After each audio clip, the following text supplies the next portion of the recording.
Today, I'm joined by the Distributist. The Distributist, it has an excellent YouTube channel that covers political philosophy, cultural commentary from, is it fair to say, a neo-reactionary perspective? Well, that's kind of odd. Originally, I was trying to do a more Catholic social justice perspective, but the questions people kept on bringing to me largely focused on politics. And so I found myself drawing more and more on NRX stuff like Spandrel and Mencius Moldbug and people like Nick Land to answer those questions. I think that NRX has a lot of flaws to it. And what's sort of strange is that my most popular videos have been about NRX, but I'm not unaware of the flaws of neo-reaction, not least of which because I think it's fundamentally blind to spirituality.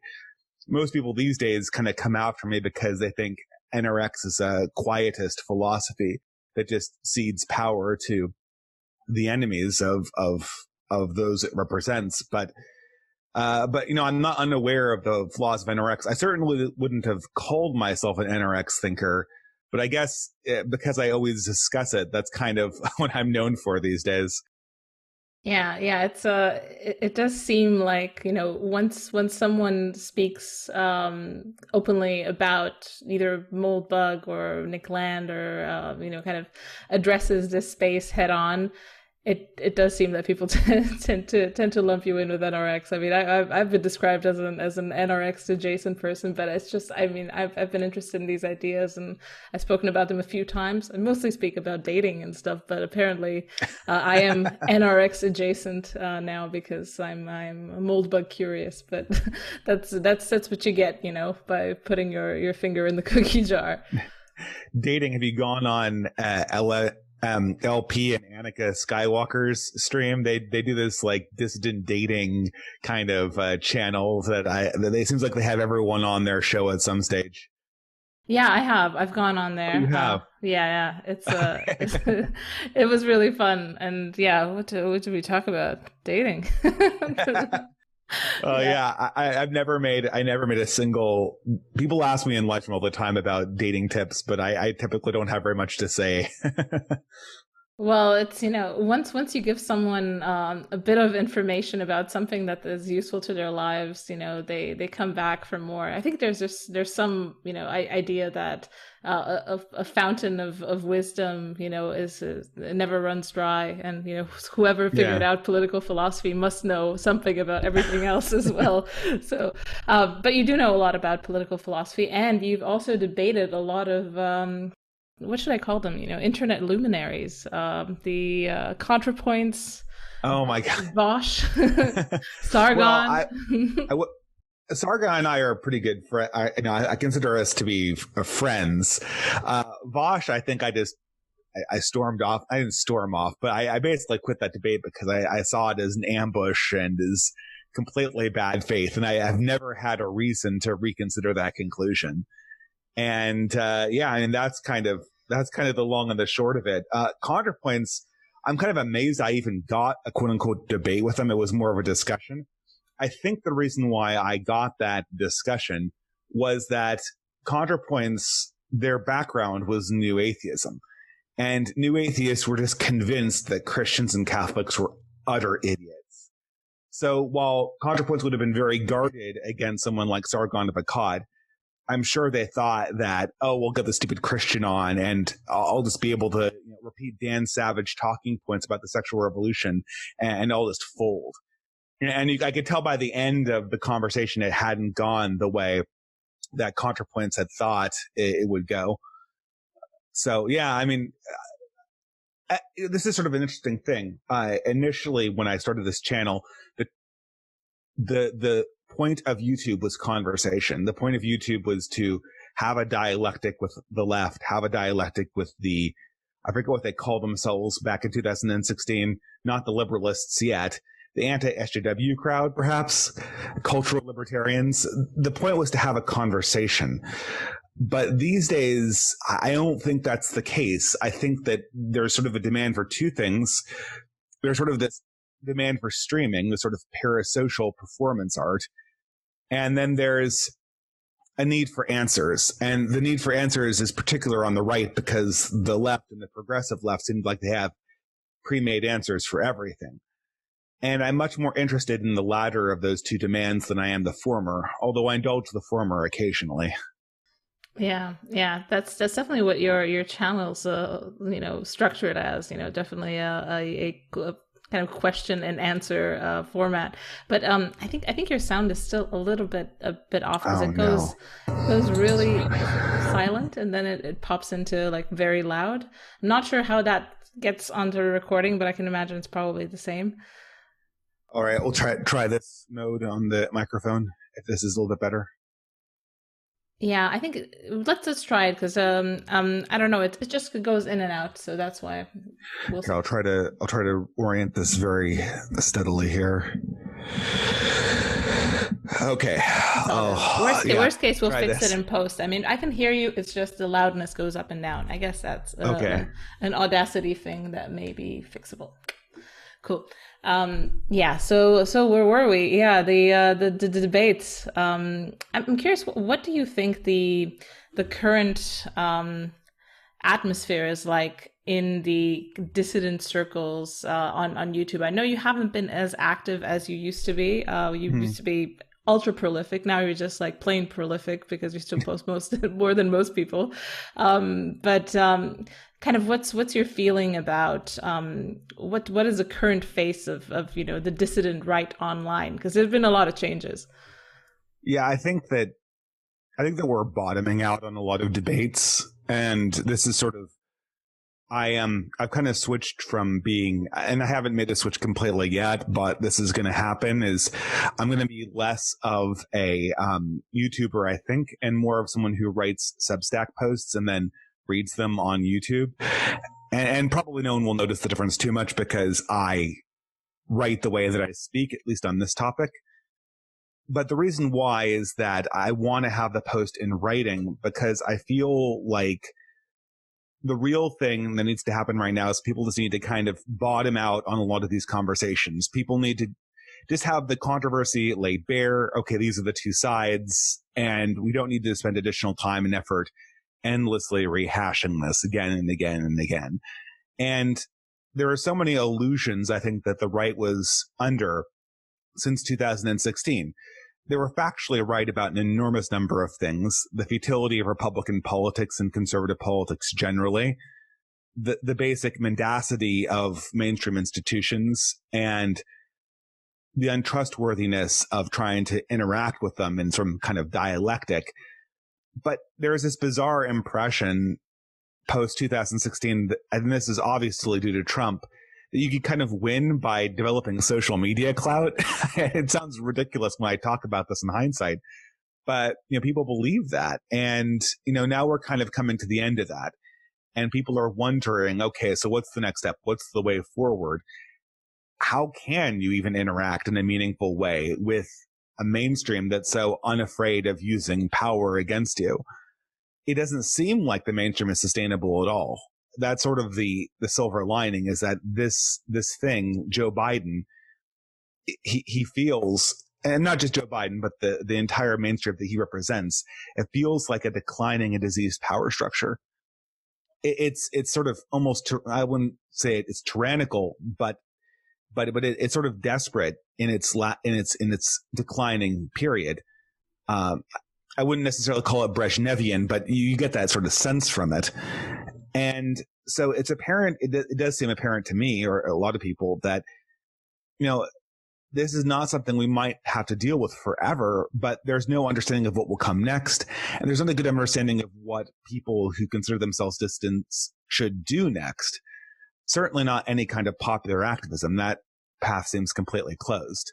But if not that, then what? Yeah, yeah, that's that's definitely on the list of questions I had for you. So I love that you've posed it first. Yeah, I mean you're more of a veteran of these spaces than I am. I just kind of like barged into whatever the dissident right is at the Mm-hmm. moment, and it's really interesting and it's exciting and it's changing by the day. I don't have a sense of perspective. I don't necessarily know what happened before last September. So now I'm just like, oh, okay. I'm like every day I kind of discover another like, oh, you should have read this forum thread 5 years ago. Here it is, and I'm like, whoa, this is heavy stuff, guys. So it is really interesting, but to me it feels like, I don't know, it's an echo chamber probably, but it feels like things are kind of accelerating, and not necessarily in like an accelerationist direction, but the fraying and the fragility of the so-called cathedral seems to be more and more obvious. I don't know if that's should make me hopeful, because it seems like they're overplaying their hand, or if it's just, this is when the behemoth wakes up and swats with increased vigor, Yeah. and that's it. It's very hard to interpret that. I mean, with your timeline, being here, having been here for a longer time, like what's your take on the temperature at the moment? Well, right now people are really exhausted and they're really tired of politics. And so I don't know. Again, this isn't really a prediction. This is more or less just an instinct. But I get the sense that no one's really going to start anything this summer or this year. But I think the general problem is that we just don't have a dialectic of any kind that people believe in. No one thinks that the Republican Party or conservatives are any kind of serious political force. They're a joke. And it creates a problem for the left too, because that's sort of what sells this radicalism, right? It basically allows the progressives, the Democrats, who are establishmentarians, I hope that's the right word, that are establishment men and women at their core, it allows them to essentially recruit radicals and anarchists as their base, because there's this evil boogeyman called the Republican that's constantly threatening to gain power and, I don't know, take away their gay pride parades or something. And that's not really something that any serious person believes in anymore. I'm sorry. And I know it can be cynically exploited, but no one seriously believes it. And so what you're going to have is you're going to have the anarchists and the communists start asking hard questions about, well, what can we expect going forward, actually implementing communism? And the response from their leaders is, we don't have any plan to implement communism. Give us money. And on the Democratic side, it's going to be an attempt to consolidate this woke ideology into the educational institutions. But when they do that, I don't know. First of all, I think it weakens the coherency of our entire national narrative. But at the same time, it also makes them seem like, well, I'll repeat this. It makes them seem like Brezhnevian bureaucrats. It makes them seem like they're repeating some kind of revolutionary ideology from 30 years ago, and they're trying to institutionalize it. They're trying to institutionalize a revolutionary ideology that was, when it was at all fresh, necessarily something that could at least pretend to be a distant ideology. And so I just see that both of these sides are going to kind of creak in their foundation. And I think a lot of people are going to begin questioning this. I'm not so sure how the right's going to react to this. I think the suggested realignment, always prophesized, but still with a lot of problems, is that sort of the old school labor Marxists are going to split off from the left and are going to head towards not necessarily the right wing, but something that we could call the post-left, which will include what are now considered right-wingers. And this will become the new dissident sphere. And then neoliberals will be a consolidated mass behind the Democratic Party, sort of the progressives / Joe Biden types. Yeah, I don't know. The difficulty obviously is that I think very few leftists, labor types, are aware enough to understand the situation that they're in. They're too caught up. You'll hear, I mean, I know this is true in Britain. You can see equivalents in America. I don't know why I'm thinking of the British example, but you'll see old labor types still complain about Margaret Thatcher, like Margaret Thatcher's actions against coal strikers in like 1982. That's like going on almost 40 years right now. I mean, and this is where people, but this is sort of where the left is in charge, and therefore the people that leave its coalition basically are the people that it no longer needs because they're too weak or they're too disconnected to actually get anything done on the left. So I don't know. I think that's where the popular movement's going. For myself, for the intellectuals, I think that's kind of what we need to do is we need to kind of shake things up. I think so much stuff is wrong with how we see and act in the present world that I think we just need to sort of take a radical reset and really let our imaginations run wild for a little bit. Mm.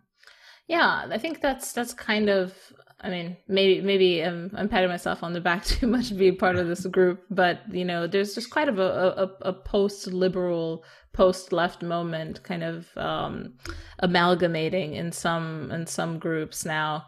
And like you said, it's partly it's kind of straight up Marxist, even like Trotskyites who have spun off from the mainstream left, and it's also partly people who, I mean, like me, I used to be pretty much, libertarian, conservative, then I was a bit, thinking about liberalism for a very long time until my eyes glazed over and I was like, yeah, okay, all the scenarios playing out from this core ideology are not going to work out, the way their proponents expect them to. But there is something forming, and there's different strains of thought. There's even like in the Claremont Institute, there's NRX, there's post-liberalism on the left as well. Even like radical feminism has some kind of post-liberal strains now. It's just really an interesting place to be in. It's not all played out on YouTube, partly on Twitter as well. You're not on Twitter anymore, which is sad, but it's probably a good idea. Oh my God. I have to just recommend, I'm not saying I told my wife I might ask her to make an account that just set up to automatically retweet what I put on Telegram. But I'm so glad I left Twitter. That is just a hell site. There's just nothing good about it. It's really destroying our attention spans. When you leave Twitter, you noticeably become more present in the real world. It sounds ridiculous, but it's absolutely true. Yeah, I mean, more and more I've come to believe that politics is the root, or I should say popular politics is the root of all evil and the destruction of the creative will. And that popular politics is the most essential piece of democracy. And that has its most essential expression on Twitter.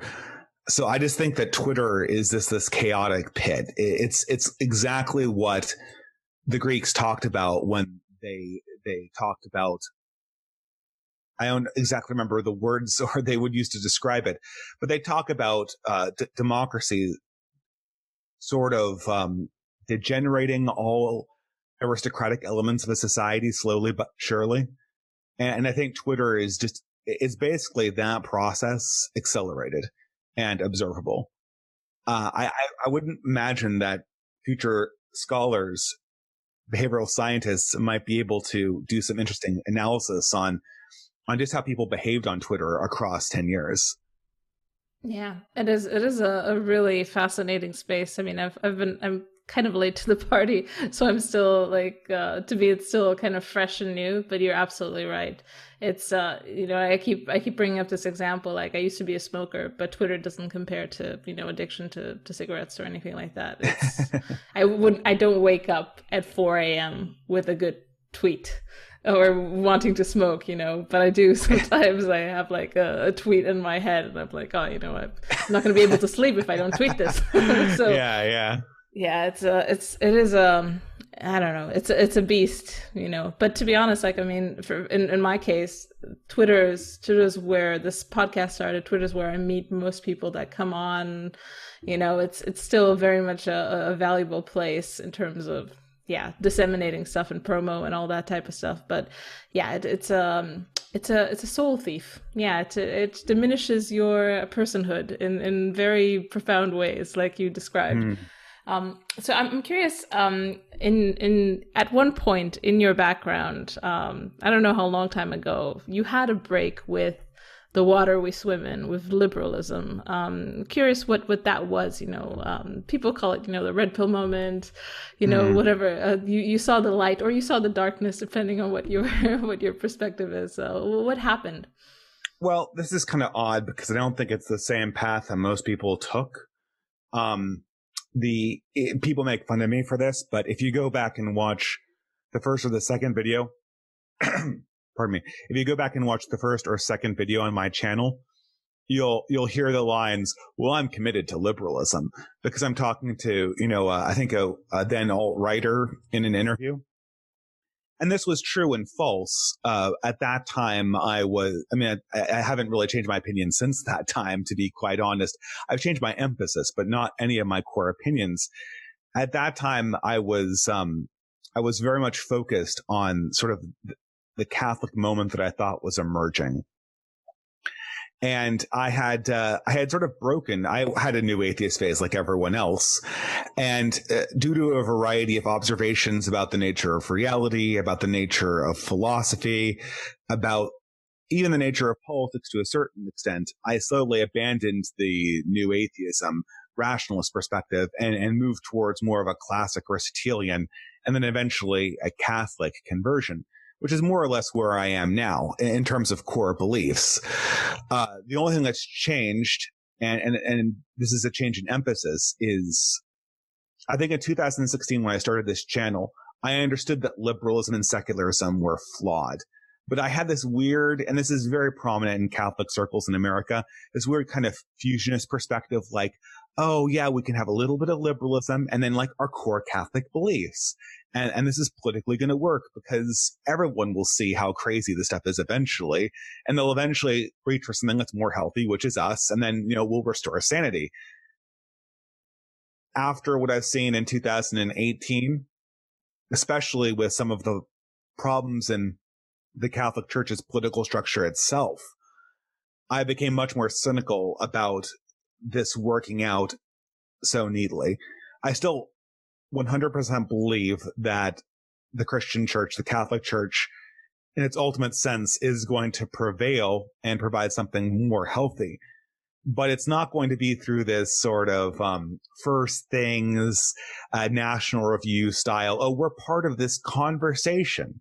And we have all these rational arguments. A great example of a person like this would be Ryan T. Anderson. Do you know the guy? Or you've heard of him, right? No, I don't think I have. So Ryan T. Anderson comes from this. So this is something that's not a thing in Europe, but it's very much a thing in America. So in America, probably all Europeans know about the evangelicals because they're a boogeyman in the mainstream media, right? Of course. And evangelicals kind of have their own colleges, right? They're a little bit more separatist and they're a little bit more red state. But Catholics, because of the fact that their primary immigration waves came earlier, they were sort of doing separatism a little bit before it was cool. And so, especially on the East Coast, but also on the West Coast, there are tons of universities, elite universities, that just have like these cadres of highly intellectual Catholics that kind of circulate amongst themselves and like have their own conferences and write their own publications and all this stuff. And since the 1950s, at least, the direction has been 100% Catholic and 100% American. And a great example of this would be, well, Ryan T. Anderson is the only one who's coming to my mind right now, but he was the primary like intellectual go-to for opposition to gay marriage. And now he's the primary intellectual go-to for opposition to transgenderism in children, particularly. So the idea was, we'll win in the marketplace of ideas. Well, just 6 months ago, Amazon just hard banned his book on transgenderism called When Harry Became a Sally. Maybe you saw this briefly in the headlines. Mm-hmm. Yeah. And it's just like, obviously my kind of I don't know whether I want to call this a red pill moment or not, because I can't emphasize enough how much this was not a core belief change, but an emphasis change. But this sort of mirrors my own disillusionment with liberalism, understanding that there isn't really a dialectic. Like Ryan T. Anderson isn't hooked into the system in any way that he could win, right? It's like he's playing some kind of video game competition, but his controller isn't plugged into the actual system. He's just banging the buttons, and then the system is going to generate some predetermined conclusion. whether his arguments are good or whether his arguments are bad. There's this great Piers Morgan. He had a debate with Ryan T. Anderson about gay marriage, and Piers Morgan wouldn't even allow Ryan T. Anderson to come to the table. He sat him in the audience and forced him to sit up and debate from the audience, which is a great symbol of the because the position against gay marriage was so, the communication was, it's not even part of the conversation. It's just something coming in from the peanut gallery, from the rabble that we have on the sides. So I don't know. This is sort of the revelation that undergirds most red pill journeys, is that political discourse does not work the way that we've been taught political discourse works. It's largely a game of elites. And even if you're in the elites, you're like Ryan T. Anderson and a bunch of these other Catholics that Leia Libresco is probably a more minor one that I'm a fan of. They go through Yale, they go through Harvard, they publish a lot of papers that no one ever reads. They usually have degrees in economics or law or mathematics or some combination of those things. And then no one listens to them. They get shoved in an intellectual ghetto. And, no matter how good their arguments are, they're never part of the conversation in a meaningful way. Yeah. I mean, this is kind of my feeling I get with kind of Catholic integralism and the people behind that movement as well. It's interesting to debate in very in weird corners of the internet, but if you look at how many views discussions about interviews of Adrian Vermeule or something are getting, it's a very fringe argument, but they are still kind of allowed to happen in the halls of power. I mean, you could be at Yale, you could be at Harvard, but you're in the broom closet, and it's a weird these people are one step back from that, right? These people were this school of thought. They are 100% orthodox, but this was the school from the 1950s that said, we're not doing integralism, we're doing integration with this liberal system. And I think that is failing, and that's why Catholics are moving on to things like integralism or just separatism, because this project has fundamentally failed in any meaningful way. So I think that's a distinction. And I think when integralists talk, they're probably directing their dialectic more towards people like Ryan T. Anderson. Yeah, I don't know. Yeah, I don't know why anyone. Yeah, I don't know why anyone would follow Ryan T. Anderson's philosophy now. I mean, I do appreciate his arguments and the fact that he's writing these books, but he's writing books to an audience that doesn't exist. Yeah, that does make that does ring true, especially with this concept of the marketplace of ideas. And another faction that's been really popular in the last few years, is kind of fizzling out at the moment, is the IDW, which is essentially the poster children of the marketplace of ideas. What's your temperature check on the IDW? Where has it been? Where is it going? Is it worthwhile? Well, the thing is that the people on the IDW have, I'm varying temperatures on them. I've always been very negative on the Weinsteins. I don't see that. I don't know. I think I might have an emotional bias against them, because I see them as sort of like Trotskyists a little bit. Like, how, Trotsky, he basically runs the Red Army, and, he runs the Red Army during Lenin and kills all these peasants. And then, he gets exiled. He gets exiled when Stalin takes power. And then about 10 years later, he's writing articles that get published in American newspapers saying, oh, well, the reason we failed is that Russian peasants were just stupid Slavs that don't know anything and are just horribly backwards people. We couldn't help that communism worked there. They're just horrible people, but Americans, you guys are smart. You guys could make communism work. That kind of argument where the shepherd blames his flock is something that emotionally emotionally is really, really distasteful for me. It's kind of like that. I don't know if you've ever watched Disney movies, but it's kind of like the last moments of Scar, where from the Lion King, where he tries to blame the hyenas for everything. I just hate that. And every time I see the Weinsteins, I always get that impression that these people were riding the social justice bandwagon, the progressive bandwagon, with all of the sort of cringe new atheist takes that are predicated on the same ideas. And now it's turned on them and they got purged. And their solution is not to re-examine their assumptions behind the sort of new atheism, but simply to lament the fact that it took the next logical step in a process that was always going to happen. There was never any stable point in the liberal project where it would have stayed 1999 or even 2009 forever. And if you don't realize that, then I don't know. It feels like you're just complaining about your personal misfortunes and trying to, well, essentially blame the flock that you once led. Yeah, I think the most jarring thing to me is how blind people in this situation are to their moral assumptions. When Eric Weinstein or Brett Weinstein, or who a lot of the IDW just talk about human rights or things like that, about these like moral universals that come from, I don't know, Gen X sensibilities, and lay them out as if they were some cosmic logic.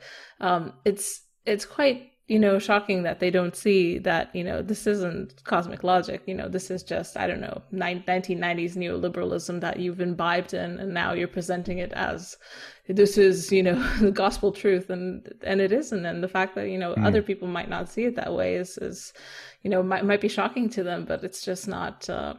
It's not shocking to the people who do see it that way, especially, woke people who are really in the grips of a very powerful moral system. And, if you have a system that, ostensibly doesn't have any morals, or at least, says that, okay, we're so pluralistic that any moral system can work within our bounds. Well, it's prey to predation from a very powerful moral system, which is what we have now. Yeah, exactly. And I think this is sort of a misunderstanding of history that I think the conservative movement is just as guilty of as are the moderates. There is sort of this whole retconning where we could convince ourselves that 90s neoliberalism and 90s liberalism was exactly what the founding fathers wanted and were expecting. This is something that I obviously get from Curtis Yarvin, who I know you've had on your show. But I'm sorry about the background noise. I know you've had Curtis Yarvin on your show, but one of his thought experiments, which is very telling, is you only know history if you can imagine what these characters would think if you brought them forward into the future. How would they react to your society?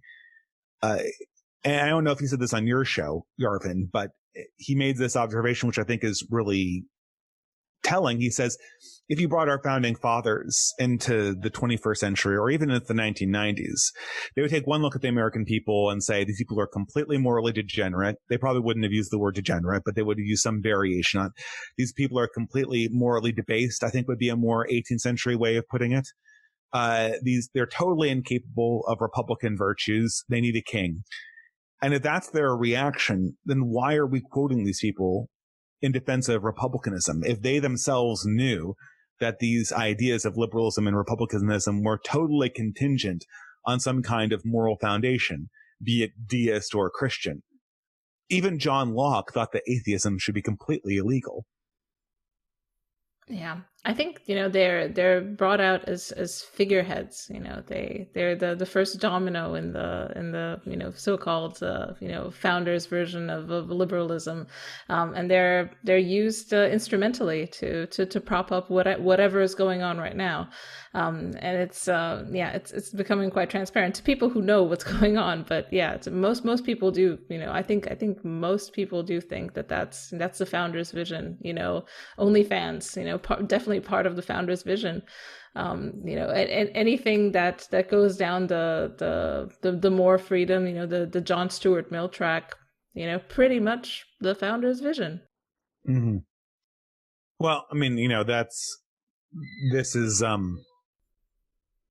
this is just our own government's ability to infinitely retcon itself. That was the philosophy through the 20th century, is that we would use creative interpretations of certain words in order to sort of conciliate the obvious 18th century meaning of the original Constitution with what the 20th century power structures actually wanted to do.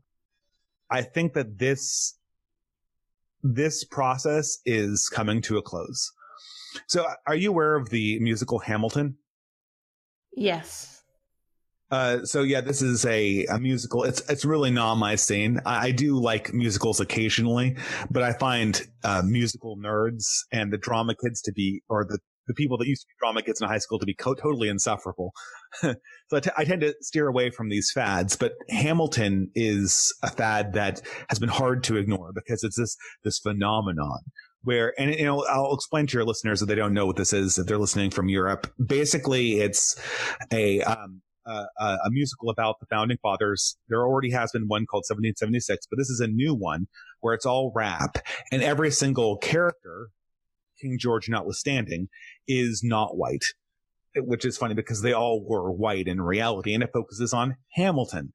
And Hamilton's sort of this weird figure because he's sort of George Washington's brain.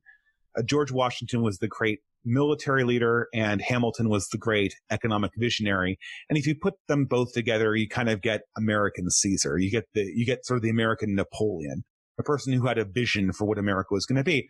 But in this rendition, Hamilton is just like this diversitocrat, right? He's like this neoliberal, ultra competent black guy, who just, who sees what America needs to become. He sees that America needs to become this cosmopolitan place, and he fights for it.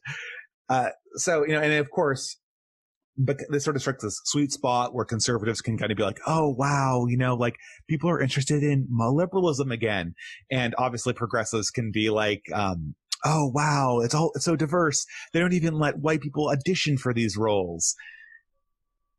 And there was this YouTuber, I forget, I think it was Quentin Reviews, who's like this sort of brain dead SJW YouTuber, and he makes this video and he's like, if Hamilton were here, he'd probably be really, really racist. So I think Hamilton celebrates this in a really inappropriate way. And of course, the anti-SJWs are just aghast. Oh my God, how could they be so intolerant, or how could they be so doctrinaire that they don't even like their own stuff? Quentin Reviews was 100% right on this. The idea that Hamilton represents some kind of diverse reading of the Constitution that's at all stable is ridiculous. The idea that in Hamilton or inside any of these diverse renditions of the founding, there's going to be something that Americans can believe in that won't be immediately uprooted is ridiculous. 2 years after Hamilton, the New York Times is publishing the 1619 Project, which says, and despite the fact that the New York Times unpublished their own statements on this fact, but the 1619 Project did say that the founding of America was in 1619 with the introduction of slavery, not in 1776. If that's the case, then what the hell is Hamilton even standing for, except an illusion that can be torn down by the next iteration of progressivism? Of course, Hamilton would have been racist. By today's standards, by today's progressive standards, every institution he created was essentially a white supremacist institution. But people believe in this. And I feel like the joke, I mean, it's so ridiculous. It's so insulting. And I feel sorry for the people who believe in this stuff. I feel sorry for the people who are excited about the vision that Hamilton promises people, because it's a gigantic lie. It's just there to get them drawn out and excited. And then in 5 years, they'll tear it down and call everyone who liked it racist. The logic's already there. Yeah. Yeah. Exactly, and it is interesting because I feel like it's fizzling out. I remember the Hamilton mania, but Yeah, yeah, like you said, that was just a domino on the road, and it did have all these tendrils of sucking people in. It was definitely a kind of a lefty type of phenomenon. I mean, maybe it's just me. I'm not really into musicals, but it wasn't that attractive to me. it was a But lefty phenomenon for sure. yeah, but they were But they're yes. it had fans among the conservatives and the Ryan T. Anderson types. They saw this as, oh my God, liberalism is finally bringing us into synthesis with the mainstream, and someday our ideals will win out. It's just a complete illusion. Yeah.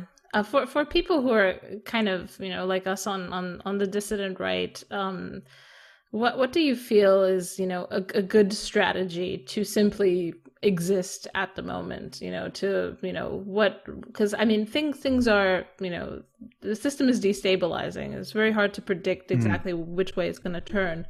But, as I said, being a veteran of these spaces, like what would you counsel to the noobs? What should one do at the moment? I think you need to find things that you love, and try to, as much as possible, divorce yourself from the contest to be popular. This is sort of a romantic notion, but I think that really people need to find things that they'll love and that they'll stand by, even if they're on the losing side. I mean, that's kind of the definition of love anyway, isn't it? Hmm. That a thing you love is a thing that you'll stand by, even if it loses or becomes unpopular. And that is where the foundation needs to be made. I don't know. I think that having a family or starting a family kind of refocuses you on this a little bit.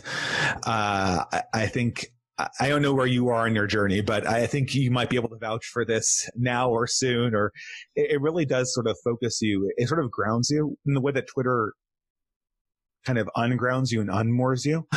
It kind of puts you in a moment and goes, okay, this is who I am.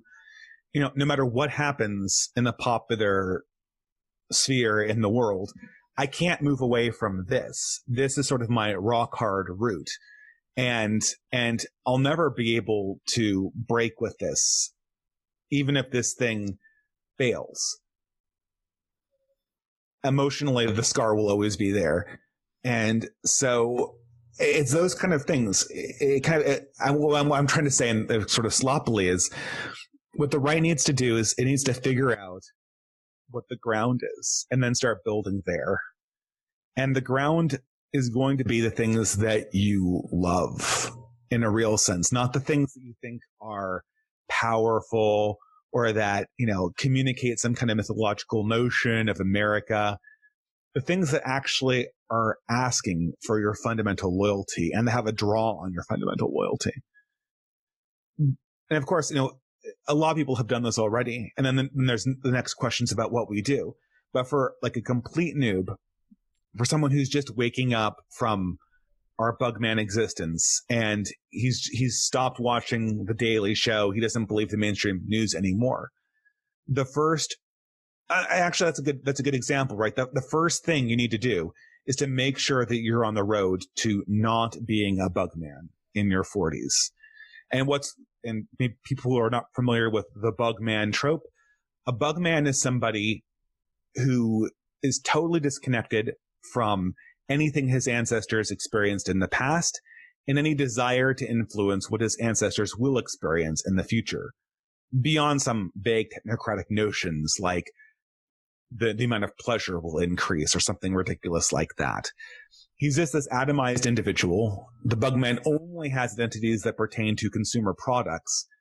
And the main thing he likes is having political opinions that make him feel smart, but that don't really actually give him an understanding of what will happen in the future or how good things could be procured in the future. The product is simply to feel smart.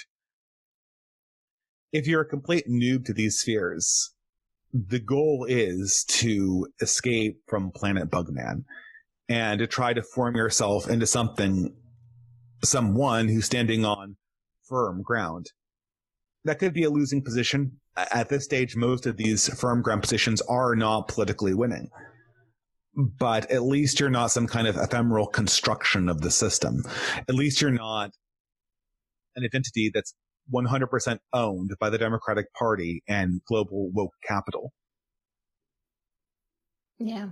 Yeah. That's probably, if I were to have to muse on this topic, I'd probably give similar advice to people. And I think it's a hard thing to jump into, because it requires action in the real world. It's really fun to LARP, especially in politics, and to kind of consume the politics that, even in the right sphere, there's a lot of consumption of politics happening. Obviously, I think it's more, interesting, it's more philosophically infused, or it's greater because I'm in it. But there's also the fact that it's all ethereal, and it's all signaling, and it's all very much about positioning yourself as someone who is smart, or has whatever types of qualities you want to signal to your audience, screaming into the void. And the parasocial relationships that come along with that. I don't know. I have one goal for 2021, and that is to be as little like the streamers like Vosh and Xander Hall and Demon Mama and even Destiny, as little like them as I humanly can be. And I know Destiny has his moments of clarity every now and again, but I'm so disgusted with how that format has twisted our dialectics on YouTube. It's basically taken us back. It's basically just completely destroyed any kind of notion that we're in it for truth, or we're in it for understanding things. And it basically has cordoned that off and made it a game of, is my guy winning? Is my guy losing? Let's go support my team, rah, rah. And it's just really disgusting. And the most ridiculous ideas, here's a classic ridiculous idea. It used to be hard, but I think this is sort of a quintessential ridiculous idea. Late transitioning men competing in women's sports. This idea will get, people will say that it's a scientific fact that late transitioning trans men have no advantage in women's sports. And it'll get support for this on a stream, even inside the highly progressive academy, no one defends that position whatsoever. Yeah, it's interesting, because I don't really engage that much with this side of the internet. I mean, I watch a few streams, but never any leftist streams, I have to admit. I probably should, just to know thy enemy. But I mean, what about it is so corrosive? Is the monetization aspect, the super chats, the incentive systems that this opens up? Yeah, I did a video in 2018 about Andy Worski and JF, John Francois Gariepi, where I was highly critical of the super chat system. And I said that they're essentially paid to be edgy, and this is destroying the right. Well, within 3 months of that video being created, the entire right-wing internet blood sports scene was completely destroyed. And what replaced it was the left-wing internet blood sports, which they don't call internet blood sports, they call streamers. But it's the same formula. It's the same edginess for profit. It's the same super chat me and you're part of the team. It's the same sort of performative conversation with no point and no direction towards anything that's more meaningful.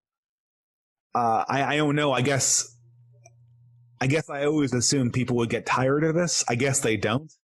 I guess this is sort of what democracy looks like, in the same way that Twitter is what democracy looks like when you remove all the safety features and just let it roll down the hill. This is going nowhere good. This is every part of the human person that I hate is augmented. The egotism, the paranoia, the braggadocio, strangely enough, coming from people that would otherwise be effeminate. And it's like the worst elements of masculinity and the worst elements of femininity rolled up into one parasocial bubble and just picking up steam as it picks up clout. People get popular for being popular and more popular, and no understanding of anything is really obtained. Yeah, I think it's kind of, the final phase of, the friend enemy reality. It's like internet politics is just, tribal conflict by other means. People really just love to see it. Like you said, it's a blood sport, and being, especially after this year, just being cooped up indoors, people have really hunkered down with their particular fighter, and yeah, and it's also, I think it's how all of this, how the internet is monetized. All incentives point towards rage bait, and like you said, edginess, and yeah, it's people want to consume, and they want to consume tribal, visceral, foaming at the mouth type battles between Vosh and whoever, and everyone thinks the other person's a complete idiot. Yeah, I really wonder what would take, what the wrench would be that we could throw into the system to kind of soften the worst excesses of the system. But the problem that I see is that this is just an outgrowth of this type of limbic capitalism. It really does play to the lower parts of humanity, and it really, like, these algorithms don't even need to know anything about you to milk your brain chemicals in such a way that you dish out either attention or money or both. So it's with every iteration it kind of extracts a little bit more of your soul, and it's, yeah, I don't know, it's quite a scary space, because it is mindless. It's not like, oh, the AI has superhuman intelligence and it's thinks like a human. It doesn't need to think like a human. It thinks like an algorithm, and it doesn't need to understand you to game you. It's, yeah, I don't know, it's scary. In the words of Jonathan Haidt, the human mind is a gigantic elephant being driven by a very small elephant rider. And the elephant rider is our rational, conscious brains. And the YouTube algorithm is talking only to the elephant. It's only leading around the elephant. And if the elephant moves somewhere, the rider really doesn't have a choice. In essence, our brain is being hacked. And I don't know, I just, I want to not be part of it, because it's not that Vosh really, like, I don't care that Vosh exists, but the sort of body horror reason why I find this person so off-putting is because when I see him and people like him, I'm worried that I am just a slightly less degenerate version of him, and that just terrifies me. I disabled super chats on my channel for no other reason than to be less like Vosh. It's sort of ridiculous. Not that I was making a ton of money, but it helps certainly. I just don't want to do this stuff anymore, period. And I know maybe that's going to make me less popular. That's perfectly fine for me. I'm popular enough. Not that I'm anything hold a candle to someone like Bosch, even for a second. But I just don't want to do this. It's not, this sort of competition for cloud is just not where I want to be. And I don't think anyone on the distant side should want to be this. We might have to use this engine at some level, but there has to be a plan to move forward where we don't have to use that engine anymore. Yeah. It's everyone participating in the liberal system is a liberal, and in a way, I echo your sentiment about just being a less efficient version, a less efficient machine than someone like like one of these top guys, who's has a well-oiled communications machine, and they know how to play the algorithm, and they know how to the algorithm helps them, and it's it really does kind of like, it's a conflict that I have as well, because in a way, I am really really interested in these spaces. At the same time, I do monetize my stuff. I do, I get money out of this, not very much, but still, it's quite, it's great that I can do that. But there is, that compromise. People expect stuff. I get, like, every day I get messages of people like telling me that, unsubscribe because you haven't addressed this, you didn't push back enough, how could you platform this person and stuff like that. So I'm like, Yeah. I don't know. It's just it's a weird place to be in, it's I don't know. I'm still kind of adapting to it. I really like to do it. It's really fun to have these conversations, and I learned so much from them. But at the same time, yeah, it is kind of corrupting. It's, I'm an e-girl, which is, I don't know, is that a good thing? Inevitably one is, if you're a woman on the internet. I don't know. Yeah, and I'm a streamer despite myself, right? I do streams. Like, so I'm in some sense everything that I hate most about these people. But I think that this is sort of the fundamental lesson of classical morality, is that everything that we want in a prominent sense is corrupted. So we either have to be very, very prudent or very, very humble. And I don't know, I think with enough prudence and humility, there is a way through this jungle, but it's so treacherous. Yeah. Yeah. My personal comfort is that, I feel that, I represent a certain perspective that, I don't think there are many women saying or being interested in this stuff and kind of opening at least this little corner of the Overton window, like trying to pry it open a little bit more. The thing is, I can't vouch for what's going to happen next. It's, red pilling a few more people. I think that's a useful public service. But at the same time, it's not like, I'm saving orphans from whatever, but I don't know. I feel like there's something to it. It can be useful to some people, and I get, lots of messages saying that, it is useful to them, but I think it's very useful. I have no intention of shutting down my YouTube channel. I mean, I think that, well, first of all, I think it would be dishonest, because I kind of, even if I do go back on something that I said, I kind of want it to be out there. Like me saying that I'm a committed liberal in 2016. I kind of want it to be out there as a mistake and a conversation piece. And I do think it helps people a little bit, but I'm just saying that we haven't really found dry ground yet. We're missing something, and I'm not exactly so sure what that is, but yeah. Yeah, it's almost like, kind of an Eastern mysticism. You can't really get to enlightenment if you're kind of in the midst of it. Yeah, it's a it's a weird one. Another thing that I wanted to ask you about is, you've had quite a lot of debates about the sexual revolution, and I've written about this as well. What from your perspective is, what was the name? Like an out. Yeah, we can just pick up there. Okay. And I'll paste it. Yeah, I have probably an hour more. So. Okay, perfect. I'll probably go for maybe another half hour, and then I'll let you get on with your evening. Okay, sure thing. Oh, well, it's morning here. Oh yeah, is it morning? Oh shit, it's evening here. Yeah, I'm in California. Oh, nice. Well, I mean, nice. Yeah. I don't know. It depends. I'm actually leaving California, so strangely enough. Really? Where are you going? Yeah, I'm going to New Jersey for a job. Oh, nice. That's good. Yeah. I mean, yeah, it's probably more chill. I have a friend in New Jersey, and it seems to be quite a calm place to be at the moment. I don't know. Yeah. Well, I don't know about that. I'm just kind of trying to get the highly coveted FU money, so to speak. Do people use that expression are you in Romania?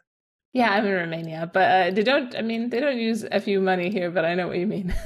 Yeah, the concept must exist at some level, right? Yeah, of course. Less so because we've had, lots of communism, and you could have FU money, but you didn't have FU opportunities for consumption for a very long time. So, Is it like uh, party membership or something like that? That's kind of like FU money, right?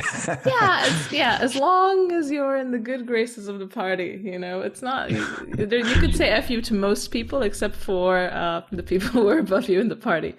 Well, I think we're rapidly entering that kind of dynamic in the West. So I'm just hoping for a quick cycle.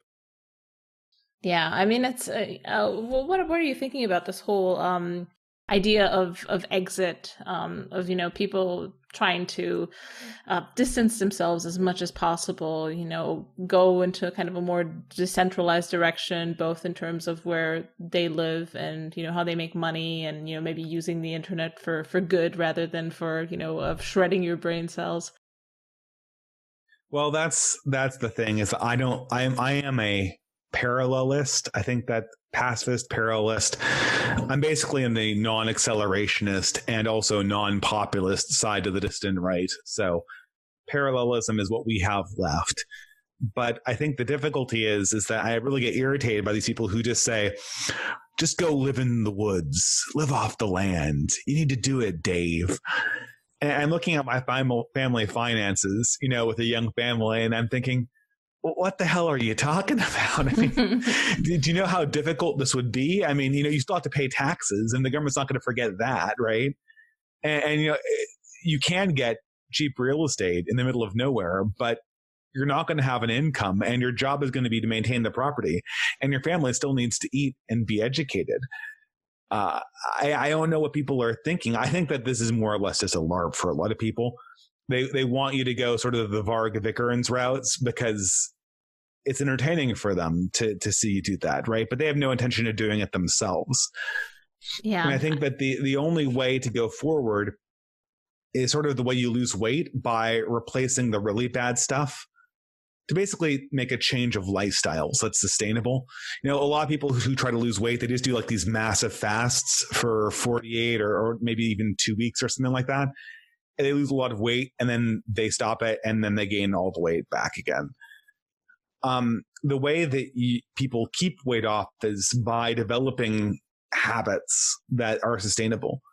And that's what I am really interested in. It's not this sort of radical LARP that almost very few people can do if for no other reason, for financial reasons. And then to come up with just lifestyle changes that I can implement and I can feel comfortable telling other people that they should implement. Maybe that's getting off of Twitter. And I don't know, this has been great for me. I don't know if it's a solution for everyone, but it's certainly sustainable for me. And there has to be a productive way of using the internet, because there's just no alternative to using the internet. But we can't just go live in the woods. That's not a realistic solution. Yeah, and it's also kind of it's just a knee-jerk reaction to whatever derangements we're facing, because it is yes, all of these tools are deranging, they're alienating, they steal from us, but at the same time, living in the woods, like if I ask my grandpa, he's deceased now, but he essentially came from a world before our time. He got shoes, I think, when he was, I don't know, 12 or something. He was just running around in like leather socks throughout a disease-ridden farm his whole youth, and he had to take care of his smaller siblings. And it was like, you can imagine, Moldova in the 1930s. Like, yeah, it was kind of a shitty thing. And if you'd ask him, like, what's your position on living is with central heating and all the like amenities of modernity, he'd just laugh and say, this is paradise, because he knew the contrast. And but I think there are ways to I think I've had another guy on the podcast, Joe Norman, and he calls it cosmopolitan localism, where you kind of try to move away from the center. He's also a homesteader, so he also has like a land and all that. And I know that's not necessarily attainable for everyone, but yeah, I think it's an interesting goal to have, because when you have land and when you work with your hands and kind of are forced by your circumstances to make use of your surroundings and to kind of live in in congruence with nature, it does kind of pull you back into reality. It's like you can't just be sitting on Twitter all day because, there's shit to do. The chickens need to be fed. Yeah. You need to do stuff. But there's also, he's also like a complexity scientist. He works from his computer. He has courses and he works on papers and stuff like that. So I think that lifestyle is really good. And if you can have it, you should go that direction. But it really isn't attainable for most people. Like, it's not the kind of job that most people would be able to get. Yeah, that's a lot of these things, like be a landowner or be a farmer, that's just so out of reach of your average dissident that it feels very LARPy to me. It took me a very long time and a lot of education to even get the small amount of independence I have right now. And I can't imagine how hard it would be for someone with significantly less means. So, I mean, we need to focus on the small little things we can do to not just get sucked into the abyss of modernity. And I don't know. I think we need to develop boundaries to a certain extent. I think the biggest problem, the biggest missing components is how we're actually going to form communities. This is a very difficult thing to do in modernity. People move around all the time for work. It's a gig economy. But people need it now more than ever, especially if we want to resist living like we did in 2020. Yeah.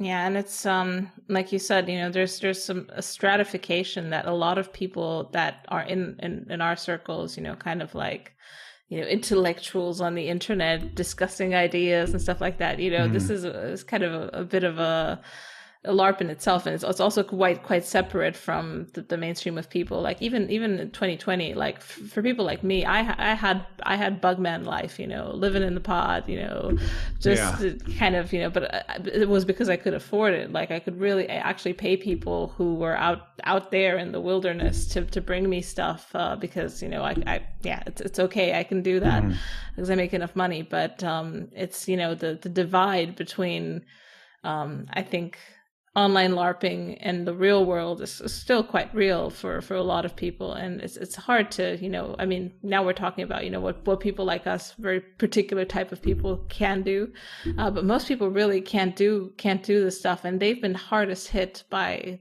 this. So this kind of leads me to another question I want to ask you about populism, because I know you've had kind of some discussions about. I'm trying to kind of definitively bottom out on this conversation. This is the big one I'm trying to bottom out on. But yeah, go for it. I think this is still a hot discussion inside right-wing circles. Yeah, I mean, with Trump, essentially, the shining star on the right-wing horizon was the idea that, okay, populism, this is it, the people, in a way, almost kind of like the flip side of a Marxist revolution. We saw people were taking back the popular virtues and kind of flipping the script from the bottom up. Didn't really pan out as well as people expected. I mean, it didn't really end up victorious in the long run, and by the long run I mean after one term of Trump. But I'm curious what your view is on this. Like, is there a future for populism? I just don't see it. And this is the thing I'm the most negative on is populism. Not that I don't really appreciate folk culture and the common man. I do. But I every time I see this populism, I see this false hope, this pervasive phoniness that's just in every aspect of what it sort of touches. And I don't know. I mean, it's I just don't see what's gained by something like Trump. We had 4 years of overconfidence followed by essentially a retrenchment of the establishment that was worse than when we'd started the process. I guess, you could say it accelerated things, but that's not, for me, populism can't claim accelerationism as a victory. The idea of populism is that the popular pushback is actually going to be a real pushback and not something that accelerates its opposite or that forces conservatives or right wingers or post liberals to go in a different direction. I just don't see what's gained by populism. The world is ruled by elites or shadow elites, and the popular dissidents, the peasants, their real power comes with an alliance with some elite force. Currently, in America at least, there is no real elite opposition to the mainstream, as far as I can figure out. There are people who make noises in that direction, but there is no elite coalition that really wants to go in a different direction. And until there is, I'm not so sure what I'm not so sure what can be accomplished. Yeah. I mean, I think the hope of some people, kind of on the popular end of things, is that you can kind of build, you can incubate an elite, you can kind of bring up people to the rank of elites. But not sure I buy this myself. But I do see some figures coming up, but don't think they're populist though. I think I would rather say that they're coming out of Silicon Valley and they're representing some of these ideas, which is definitely not very populist. I mean, it's a different type of elite. It's more more autistic, but it's still very much kind of Ivy adjacent. When you say elevate people to elites, I guess I'd pause there and say yes and no, because if you have a population, I mean, an elite does need a population to support it, right? And if that population is very elevated and very sure of itself and highly educated and has virtues, it's a lot easier to see how that population will generate an elite or how that population could be a great ally to some kind of dissident elite in the future. There is every benefit to be had for the elevation of people through education. I don't think there is any benefit to some kind of lowest common denominator game where, oh, well, we're the real Democrats. Oh, well, this is what Americans really think. Any kind of grassroots showing up to the polls to overwhelm what the mainstream wants. I don't know. I that's not true now in America, and I question whether it was ever true in the past. Yeah. It's like I feel like a lot of people were red pilled with many of the events of the last year, including the so-called insurrection and a lot of these kind of grassroots type movements that were just wiped out with massive force and narrativized instantly. And January 6th is the best example of it. I mean, you're going to see, it's so funny. January 6th is like a dissected frog of how this works, right? You know what I'm talking about, right? The Capitol riots, the insurrection. The insurrectionists. Yeah, it's great. I mean, it's so obvious, and it's so like what you have is you have a protest that it was much less violent than the George Floyd protests of 8 months earlier.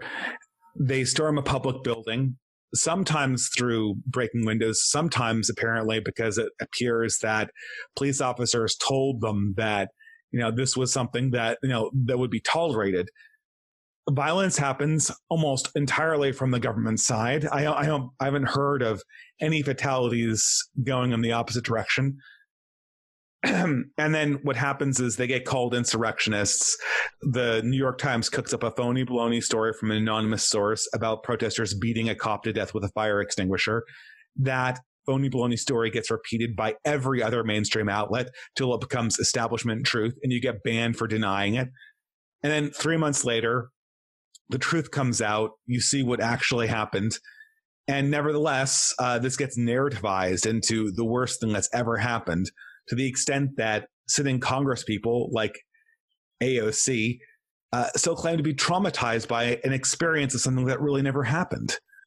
Yeah, and I think she wasn't even in the building. She was nowhere near it, and she's experiencing post-traumatic stress symptoms from basically what is a a narrative that only happened in the imagination of the New York Times. Yeah, I think that the AOC post-traumatic stress thing is another thing I'd like to kind of look at with you. It's like this turning of inner emotions into political cudgels. The idea that you can have these narcissistic outbreaks on television, and that it's not something that's going to discredit you, but it's actually going to help you. It's going to I don't know, give your assertions some power behind them. Yeah. It's like you're really crying about this, so it must be true. This to me feels like how can you even have politics when this is the level at which things are discussed? Well, in the Aristotelian sense, this is politics, right? This is the demotic form of politics at its apex. AOC is a completely contrived figure. Everything is for the cameras. Everything is fake emotion. Nothing is prudent policy.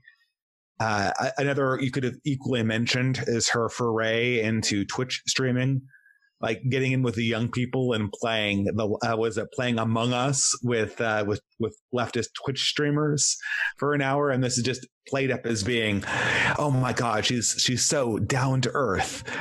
I don't know what to say, and this is just the dumbest thing imaginable. And it's not like I don't want.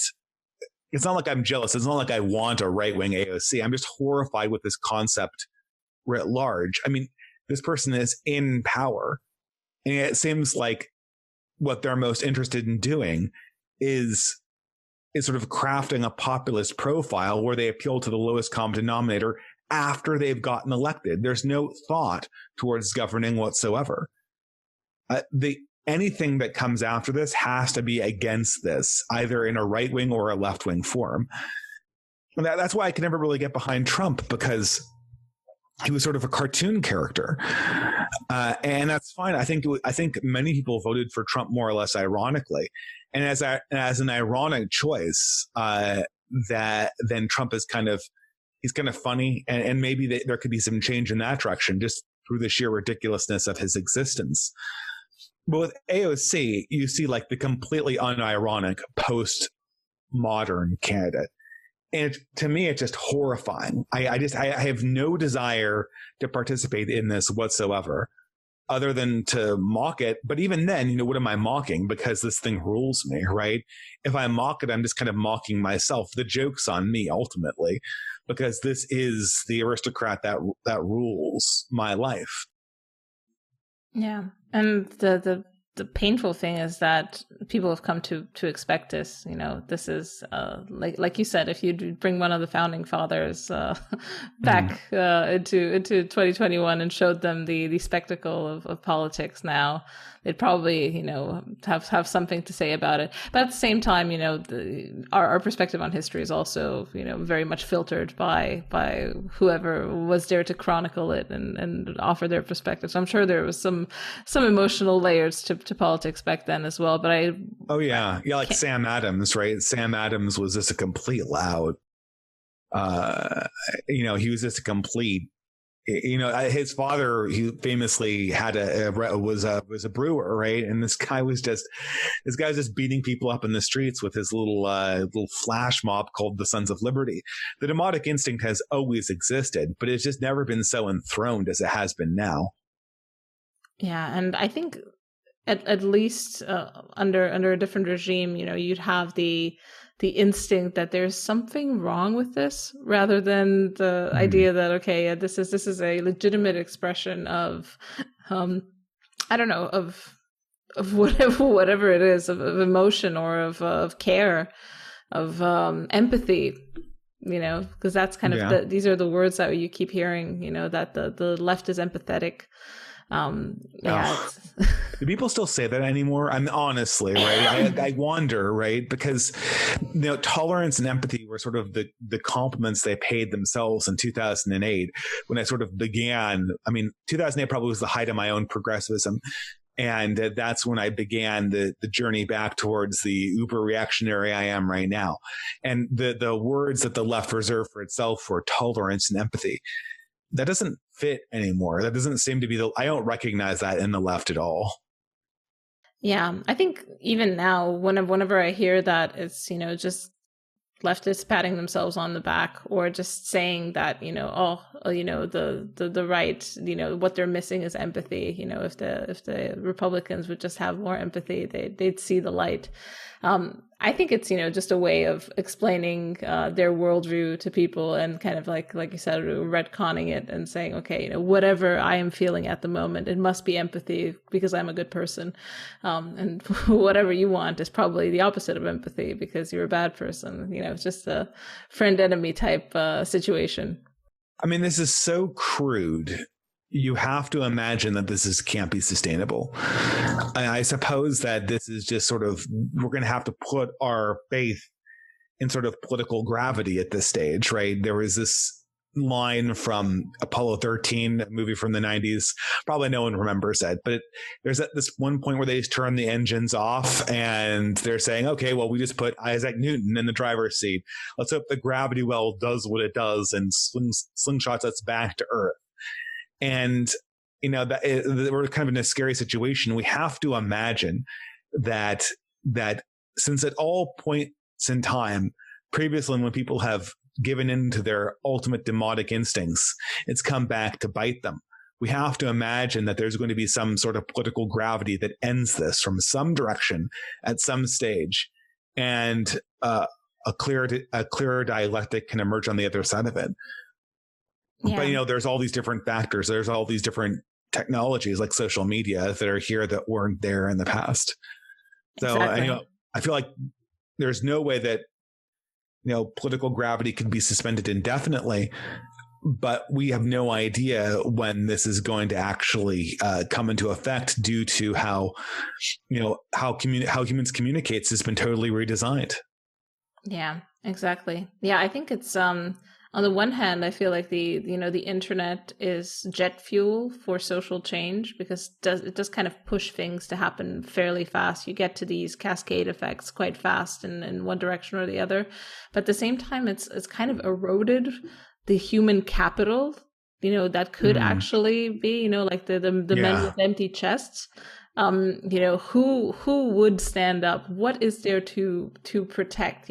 These are all like questions. That's kind of why I'm so interested in kind of this post-liberal moment, because that's a lot why a lot of people are here, because they're like, okay, the human itself has been denatured. There's nothing to live for. That's the thing. Like, and even if information travels at the speed of light, and everyone's red pilled tomorrow, what are they going to do? Nothing at this stage, right? And this is something that this thing that's sort of odd to me. I don't know, you're probably a lot younger than I am, but I'm going to ask you if you've seen this phenomenon. I'm 32, so I don't know. Probably okay, so not. Maybe we're roughly the same age, right? So this is something that I've kind of realized, and I intend to write an essay on this at some stage.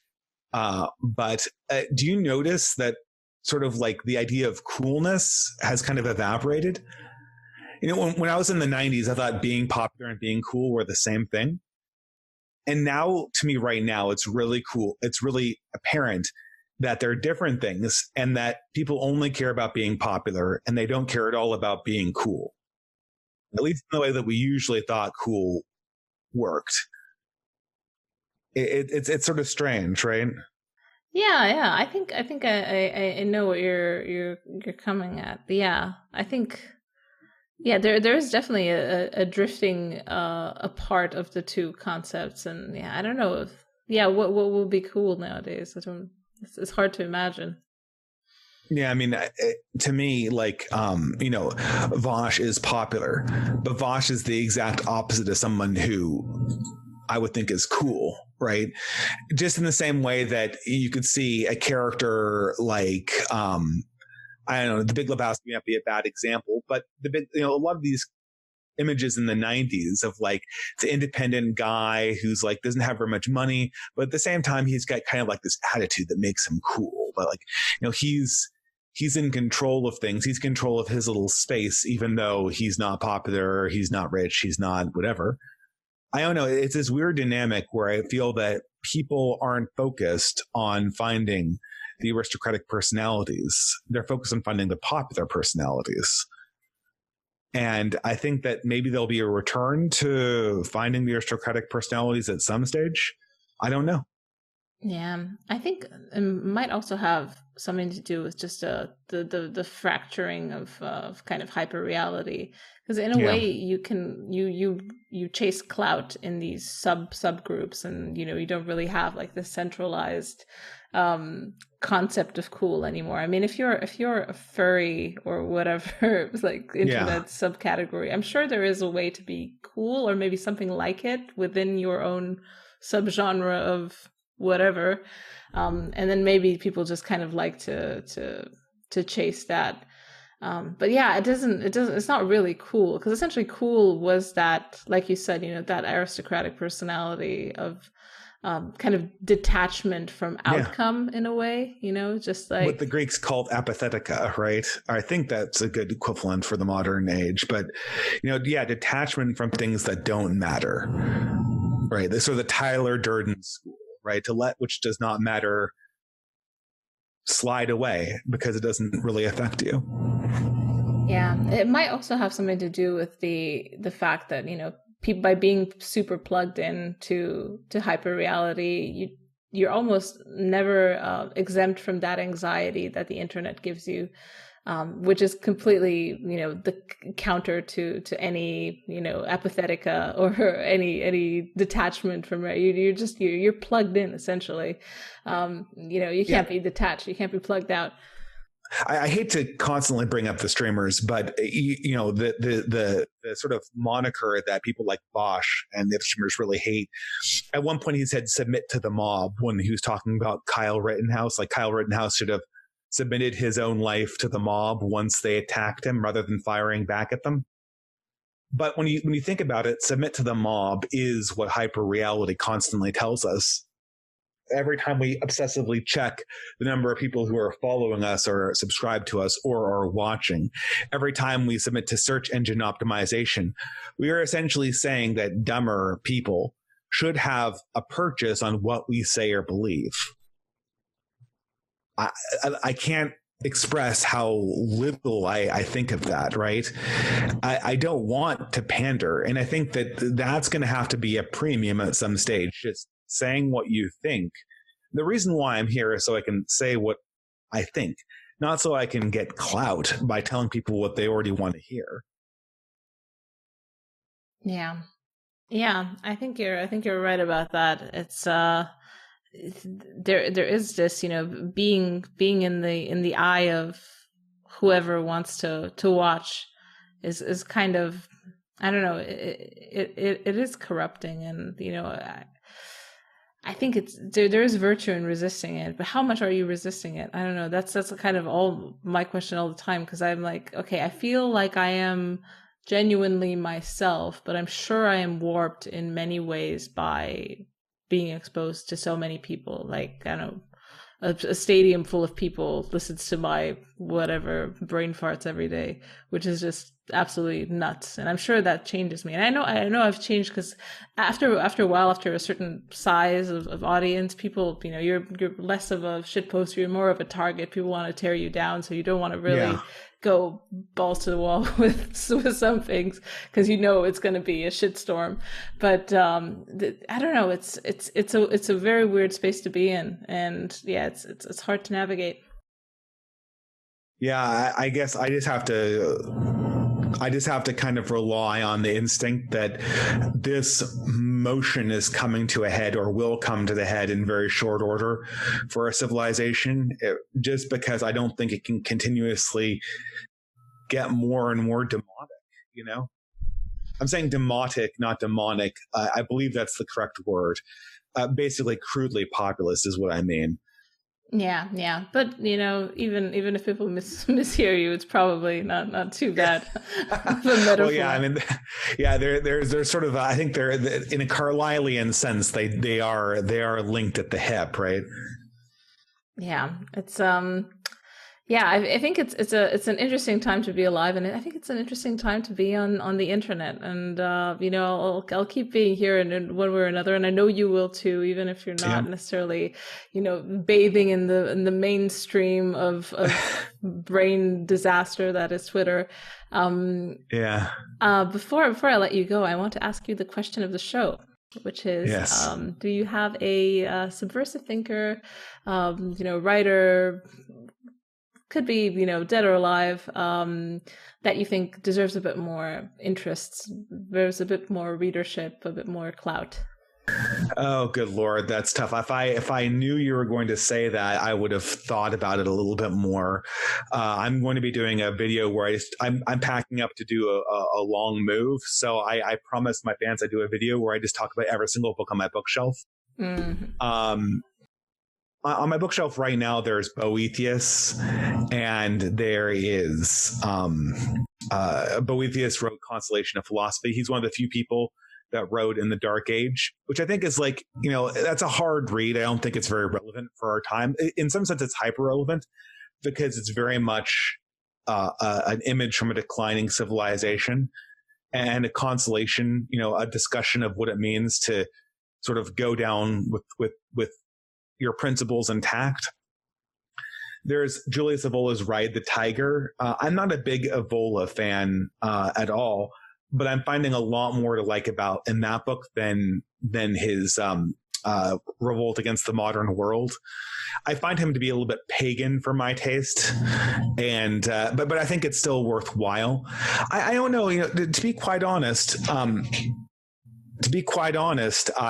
really would urge people, as opposed to all of these thinkers. I could list Carlyle, I could list, de Maistre, who's always one of my favorites, and all this stuff. I don't really like Carlyle, even though I recognize him as essential. I could list Burnham, but that's actually not what I want to tell people. If I were to communicate, aside from coming up with my favorite reactionary author, my favorite non-progressive author from the last 300 or perhaps even the last 3,000 years, I would tell people that they should spend more time reading fiction, and fiction that they genuinely enjoy, even if it's pulp fiction, even if it's something that's stupid. I think if you engage with a fictional character and they seem like they come from a fresher time, they seem like they're having more human experiences than you're capable of experiencing in your life right now, even if it's like the stupidest fiction imaginable, that's worthwhile because it has you kind of going to the source. The source of all of our politics is this desire to be more human. And reading a tactics manual for how to procure that, we kind of get into this overly abstracted egghead version of all of this.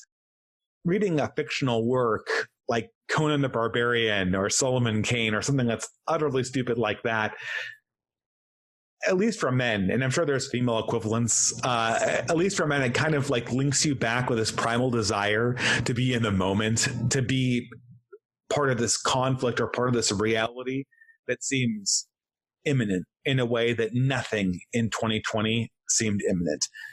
In 2020, everything we experienced was hidden behind a screen with 35 layers of meta commentary attached to it.